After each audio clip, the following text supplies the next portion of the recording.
Hello, everyone. Welcome to Bright Kids. I'm Teacher Janice, and I will be your teacher for today's lesson. For today's lesson, we will learn all about collocations, and we will start with Unit 1, and it's all about register. Let's begin. What is this all about? Often, collocations rather than individual words suggest a particular register. So, for example, phrases using pretty, meaning fairly sound, and it is informal when used with negative adjectives like pretty awful, pretty dreadful, and pretty dull. And they are typical for spoken English. Now let's start with spoken English.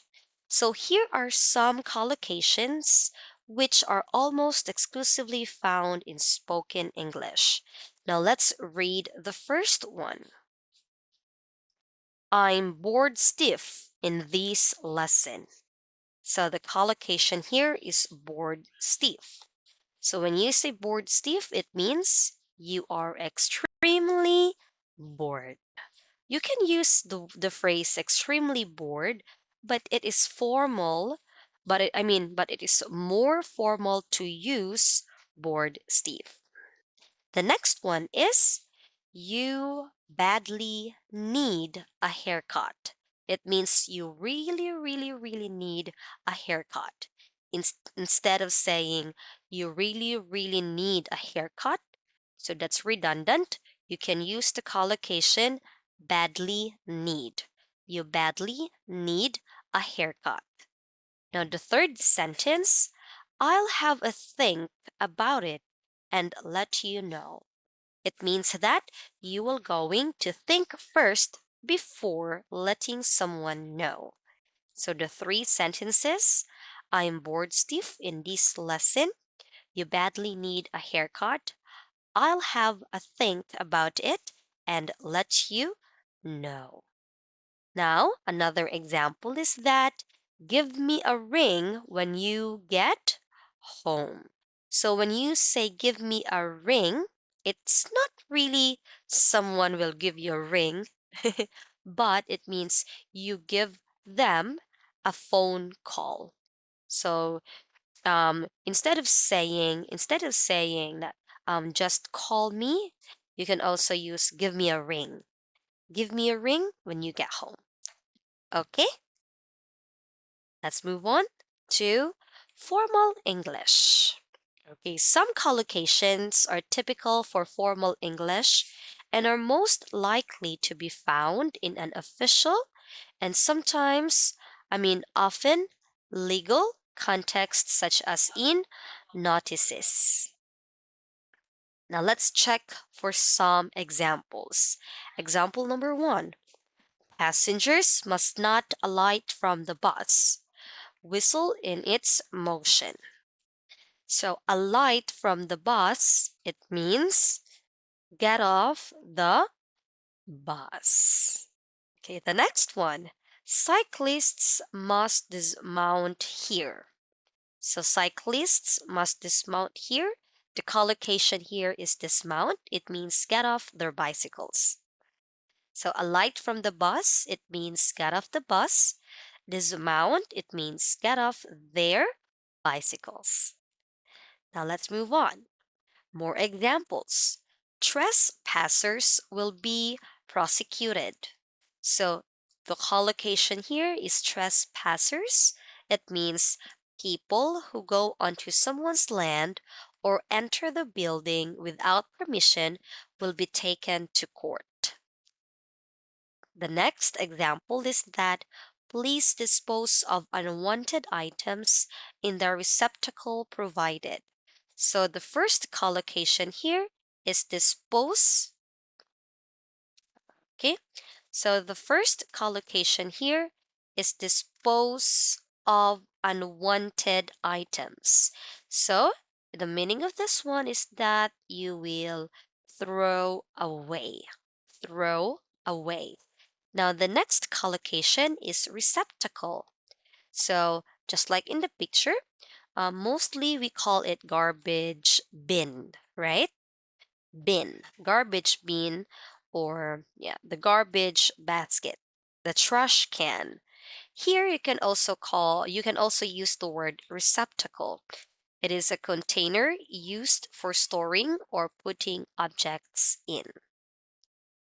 Now that there are three collocations here, the first one is trespassers, the next one is dispose of unwanted items, and the last one is receptacle. That's great. Now let's move on to newspaper English. Newspaper English. Some collocations, particularly ones that use short, dramatic words, are found mainly in newspapers. In most cases, they would not normally be used in everyday conversation. Let's look let's look up to some examples. The first one is that computer factory to axe jobs. Here it's axe jobs. It means make stuff redundant. The next one here is airline slashes prices. So the collocation here is slashes prices. It means cuts prices drastically. Now, the next one is police crackdown on speeding. So, the collocation here is police crackdown. So, it means start dealing with it in a more severe way. So, there are three collocations here: axe jobs, slashes prices, and police crackdown. Now, let's move on. Another examples. Police quiz 16-year-old in murder inquiry. So ask questions. Inquiry here is ask questions. Second one, government spending will rocket this year. And the third example is that flu outbreak hits southern Europe. So these are some examples of collocations in newspaper English. Now the last one is business English. Some collocations are characteristic of business English. Now let's try to look at this. To submit a tender. It means present a document, offering to do a job, and stating the price. The next one, to raise capital. It means to get money to put into a business. The third one, to go into partnership with someone. It means to agree to start or run a business with someone, or to start up a business. So these are some examples of collocations in business English. Okay, so as your homework, don't forget to open the link and check the exercises. If you have free time, don't forget to review the collocations that we learned about the topic register. So again, I'm teacher Janice, and I really do hope to see you again here in Bright Kids. Goodbye.